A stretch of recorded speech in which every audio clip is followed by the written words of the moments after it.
How to safely eject a USB flash drive on a Mac. Hello everyone, welcome back to our channel, and in this video I'm going to show you how you will be able to safely eject a USB flash drive from a Mac.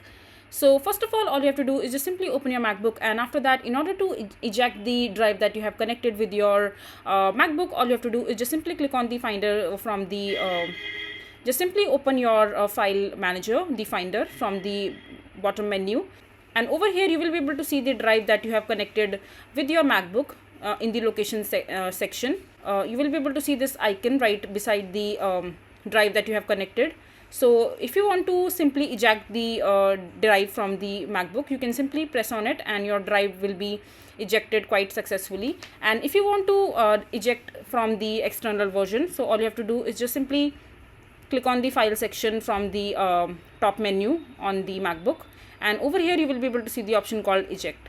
Just simply tap on it, and as you can see that your drive has been ejected successfully. And now you can simply go ahead and remove your drive from the MacBook safely, and it will be done. So yeah, this is basically how you will be able to eject your USB drive from your MacBook. I hope you find this video to be helpful. So that is it for this video. If you find this video to be helpful, make sure to hit that like button and don't forget to subscribe to our channel for more such informative videos, and I'll see you the next time.